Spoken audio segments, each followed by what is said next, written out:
आज आपको ऐसी कहानी बता रहा हूँ जो किसी रियल स्टोरी से पूरी तरह मेल खाती है। और उस रियल स्टोरी में बेवकूफ़ बने लोग इस स्टोरी में भी बेवकूफ़ी बने हैं। क्यों और कैसे, आइए जानते हैं इस स्टोरी में। काल्पनिक कहानी काल्पनिक तौर पर ही बोली जाती है। इस कहानी का डिस्क्लेमर देने की मेरी कोई इच्छा नहीं है, क्योंकि ऐसी अनेक कहानियाँ हो सकती हैं और कुछ भी मेल जोल दिखाई या सुनाई दे तो आप जरूर समझ लें कि यह एक दुखद संयोग है। बस कहानी शुरू होती है उस दौर से जब जनता राजा को चुनती थी, वो भी अप्रत्याशित तौर पर। और तो और राजा चुनने पड़ते थे, एक तो अपने राज्य के लिए और दूसरा अपने राष्ट्र के लिए। फिर उनमें कुछ लोग जिन्हें जनता चुनती थी, उसी में से कई मंत्रियों की नियुक्ति होती थी। और सबसे बड़ी बात ये कि राज करने वाले अंगूठा बहादुर भी होते थे, क्योंकि इसके लिए शिक्षा की कोई जरूरत नहीं थी, बस आपके दिमाग तिकड़मबाज होने चाहिए। तो ऐसा ही एक राज्य था, यध्म प्रदेश, जहाँ के एक जिले में मंत्री जनता के चुने हुए कुछ नुमाइंदे और अपने राजकीय कर्मचारी थे। वहाँ सब कुछ भगवान भरोसे ही चल रहा था। उस जिले में एक छोटा सा नगर था जो अन्य राज्यों की सीमाओं पर बसा हुआ था, जिसे लोग अब बेवकूफ नगर के नाम से जानते हैं। दरअसल हुआ ये कि यहाँ कोई उद्योग धंधा नहीं था, लेकिन अचानक एक दिन चमत्कार के अवतार के लोगों को दर्शन हुए। एक लड़के में कोई खास कद काठी नहीं थी, लेकिन उसका जो दिमाग है वो सुनामी की रफ्तार जितना था। हालांकि उसकी इस प्रतिभा को बाद में लोगों ने पहचाना, लेकिन लोगों को यह नहीं पता था कि ये इतना होशियार निकलेगा कि लोगों की कमाई को ही खा जाएगा। और वो भी इतनी बड़ी कमाई कि पूरे राष्ट्र में वो लड़का सबसे बड़ा चोर और धोखेबाज साबित होगा।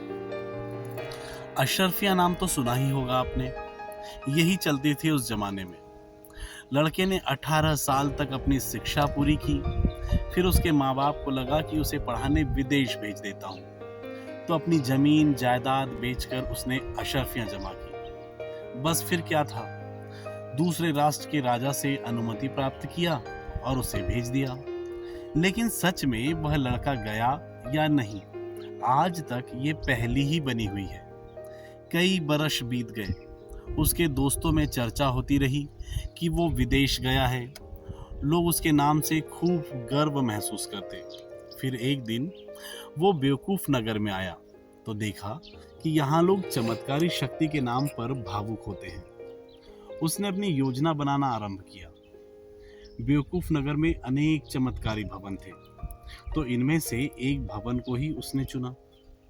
माना जाता था कि यहाँ जो प्रतिमा स्थापित है, उससे अच्छी नीयत से कुछ भी मांगो तो वह मिल जाता है। बस फिर क्या था, विज्ञापन तंत्र को मजबूती से खबर फैलाने का काम अप्रत्याशित तौर पर दिया गया। वे लोग भी इस बात से अनजान थे कि हो क्या रहा है। और फिर देखते ही देखते पारी का वह चमत्कारी भवन पूरे राष्ट्र में काफी मशहूर हो गया। इसके साथ ही दूसरी योजना को भी अंजाम दिया जा रहा था।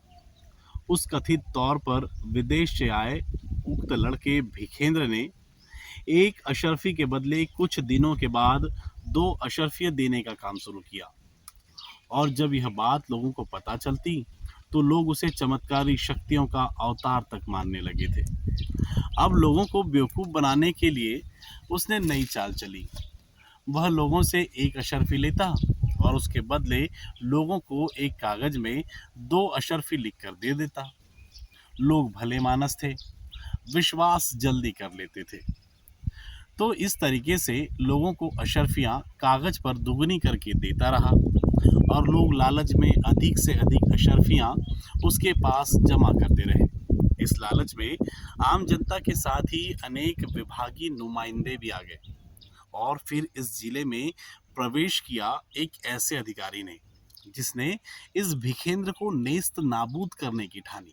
लेकिन तब तक भिखेंद्र ने लगभग 2000 करोड़ अशरफियां जमा कर ली थी। और एक दिन राज्य के राजा का एक समारोह आयोजित हुआ।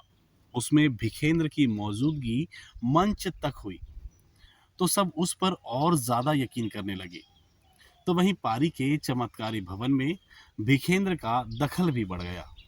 तब जाकर समझ आया कि यहाँ के चमत्कारी भवन प्रमुख गंडा और भिखेंद्र के बीच योजना को लेकर पहले से ही रायशुमारी की जा चुकी थी। वैसे भी चमत्कारी शक्ति वास्तव में विराजमान थी, लेकिन भवन प्रमुख गंडा को अभिमान हो चला था और इसके चलते उसने धर्म के नाम पर लोगों को कहानियां बनाकर डराना प्रारंभ किया। लोगों की मन्नत पूरी होती तो लोग कुछ दान करते, लेकिन इसका कोई हिसाब और किताब नहीं था। यहाँ लोगों को ठहरने, भोजन, अनेक धार्मिक कार्यक्रम आदि होते रहते थे और धार्मिक उत्सव के दौरान ऐसा प्रतीत होता था मानो पूरा बेवकूफ नगर यहीं आकर आस्था में बह जाता था। वहीं भिखेंद्र और गंडा ने इस भवन को आलीशान बनाना शुरू किया। हर किसी को सिर्फ ये बताया जाता कि चमत्कार का चमत्कार है, लेकिन असल में लोगों की अशर्फियों का यहाँ उपयोग किया गया। लोग आंख मूंद कर गंडा को मानते और भिखेंद्र को अवतार तक मानने लगे थे। भवन में एक समारोह आयोजित किया गया, जिसमें कुछ लाख अशर्फियां देकर नचैये और गवैये बुलाए गए। जनता की भीड़ उमड़ गई। तो वहीं गंडा और भिखेंद्र दोनों बहुत अमीर बन चुके थे। गंडा के परिवार की एक शादी का खर्चा ही 5 करोड़ अशर्फियों से हुआ था।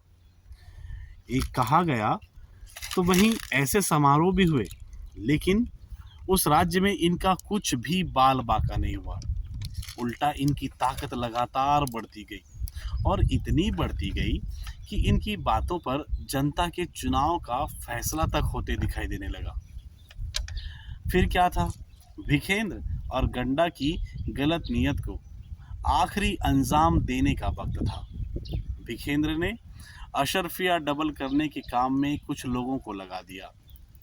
उन्हें कमीशन मिलने लगा तो वे लोग भी कागज पर अशर्फियां डबल लिखकर अपनी मोहर लगा देते और उस बेवकूफ नगर में ऐसे कई लोग हो गए जो यह काम करके खुद को राजा तक मान बैठे थे। लोगों की अति चरम पर थी। ऐसे में लोग अय्याश होते जा रहे थे। तो वहीं भिखेंद्र और गंडा का काम अपने आखिरी पड़ाव पर था। कानून के एक अधिकारी ने आकर भिखेंद्र और उसके एजेंटों के खिलाफ कार्यवाही की। जनता की हजारों करोड़ की असरफियां कहाँ गायब हुई पता ही नहीं चला। भिखेंद्र के लिए काम करने वाले कुछ लोग कारावास में डाल दिए गए। भिखेंद्र भी कारावास में गया, लेकिन दया भीख का निवेदन कर बाहर आया और फिर दया भीख को रिजेक्ट कर दिया गया। उसके बाद भिखेंद्र ऐसा भागा कि पता ही नहीं चला, लेकिन गंडा को किसी ने कुछ भी नहीं कहा, कुछ भी नहीं बोला। अब जनता के चुने हुए कुछ लोग कहते हमने भिखेंद्र के खिलाफ आवाज उठाई, तो कोई कहता जनता ने जिसको चुना है उसे कार्यवाही करनी चाहिए। अब जिम्मेदार प्रतिनिधियों ने अपने हाथ तक खड़े कर दिए थे। गंडा खुश था, उसके पास अकूत संपत्ति भी थी, लेकिन उसे उसने छुपा कर रख दिया, जिसकी खबर उसके कुछ चुनिंदा विश्वास पात्र लोगों को ही थी।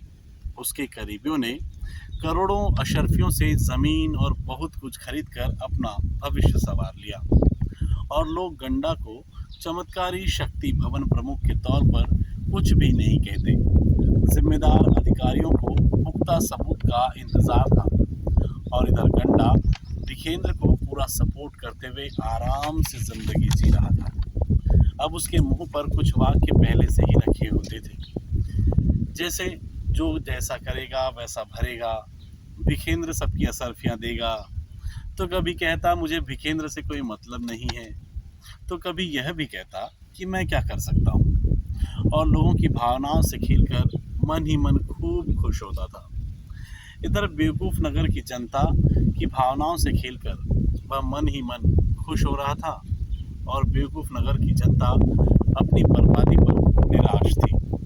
वहीं कानून के बड़े अधिकारी ने जनता से इसकी शिकायत करने को कहा तो लोग विकेंद्र पर भी विश्वास कर रहे थे कि वो आएगा और उनका पैसा देगा। और उसके बाद से ही इस नगर का नाम बेवकूफ़ नगर पड़ा, जिसे आज भी हम बेवकूफ़ नगर के नाम से ही जानते हैं।